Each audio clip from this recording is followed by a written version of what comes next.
to bubble up from the underground. It looks as if it originated from the 1960s, but the sound is more modern, created on the latest electronic equipment. Psychedelic trance originated at parties on the beaches of Goa in India, and now it seems to have spread all over the world. Its musical roots go back to rock and acid house, but basically it's music to dance to party to entrance. Nicholas Glass reports now on an underground music that's rapidly growing, as they say, overground.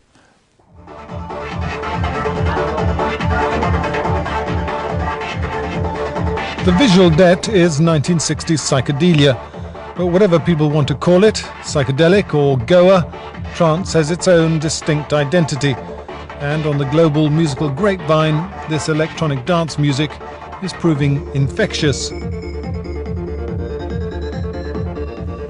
Like a virus, you know, it just goes out to a few people and suddenly it spreads everywhere, and you know, you're getting people you've never met coming up to you and saying, "Oh, I've been following you, love the music."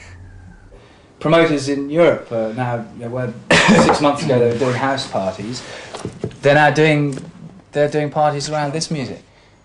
They don't, and a lot of them don't understand the music. They just see that there is actually something here that they cannot ignore. When you hear it, it makes you smile, it makes you feel good, and it makes you want to dance. And all of those things are natural things, and suddenly you find yourself wobbling like a jelly on the plate, and you're away. Mars needs women. Electronic dance music has been played in the clubs and at outdoor raves since the 1980s. Essentially, trance is just one room in a multi-roomed house of rave music. But despite the repetitive beat, there are subtle differences. There's more melody, Eastern scales and rhythms are used, and there are traceable hippie origins, the beach parties in Goa in southwest India. More than ever, underground music spreads internationally. Trance has travelled with the partygoers and the DJs from Goa to Brazil, Australia, Israel and Europe. And in the last few months, the music and style magazines here have begun to take note.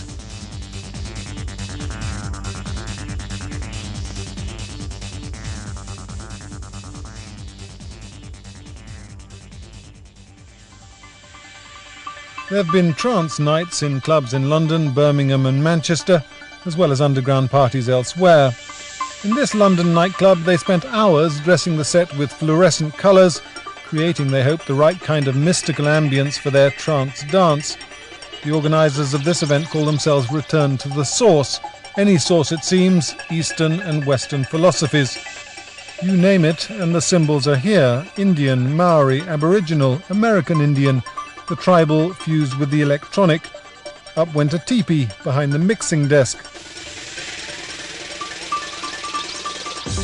And a tube heading for the wings turned out to be part of a totem pole.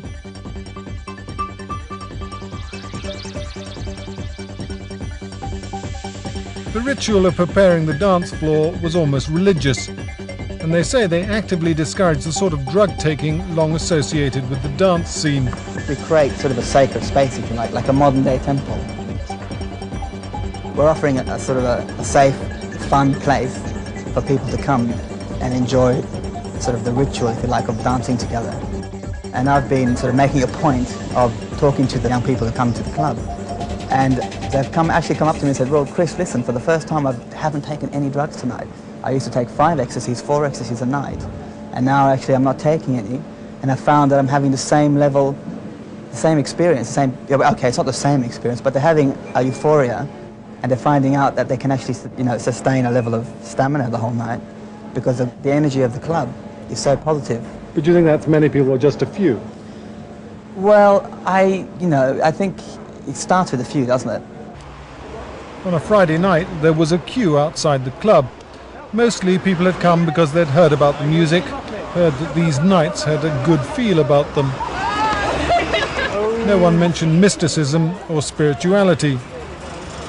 I've heard the gig, Return to the Source, is very, very good. I've not been to one, and I've had some good reports about it. A lot of friends of mine have had a really good time. Everybody's really friendly. No hassle, no aggro. Everybody's just a really good party, you know? I heard the music was Goa Trance. That's why I came. This is a bit more boingy. It's like more relaxed. It's a bit more what? Boingy. What does that mean? Wow. What's poinky poinky mean?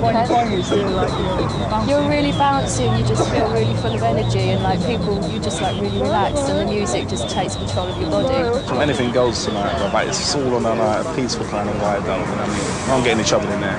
Very rare. How long will you stay? Till it finishes. Till it finishes usually. Till I drop dead on the floor in a heap. Till 6 in the morning? Yeah. Once inside, everything is aimed at making this a different kind of evening, a trance night out. Away from the dance floor, there are rooms where you can talk and drink Indian tea, and if you want to, you can also wander round the market.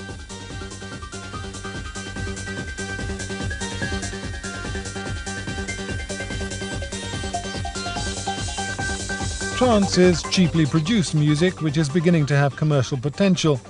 Down at Butterfly Studios in Brixton in South London, they've been experimenting with trance music for some years. The studios are owned and run by the bass guitarist with the band Killing Joke, who's known simply as Youth.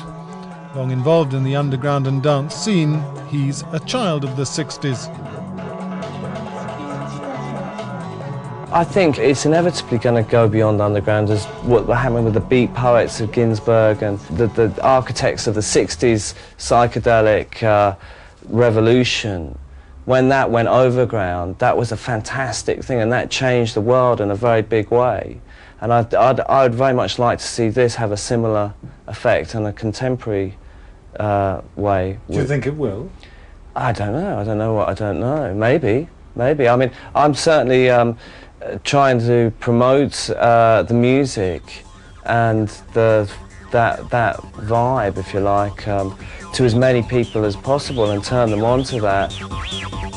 There are only a handful of small British record labels putting out trance music, names like Tip, Dragonfly and Flying Rhino, although some of the big record companies are beginning to sniff around.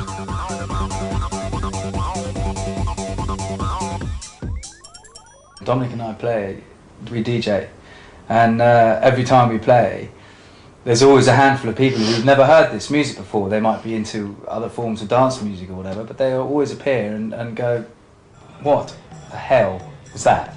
That was absolutely outrageous.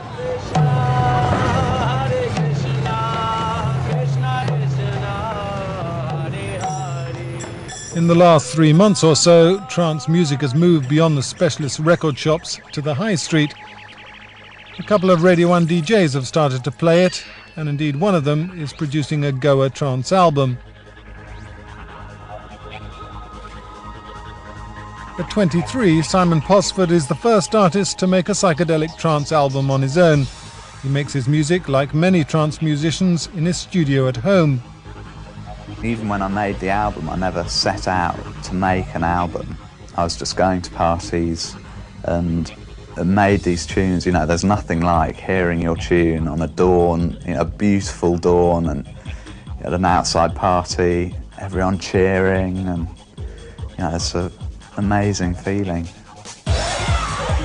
There's somehow an innocence about trance and a wariness of media interest. For those who like it, each piece is a musical journey. Up to now, trance has been underground, just one segment of the dance music orange. It now seems destined for wider consumption.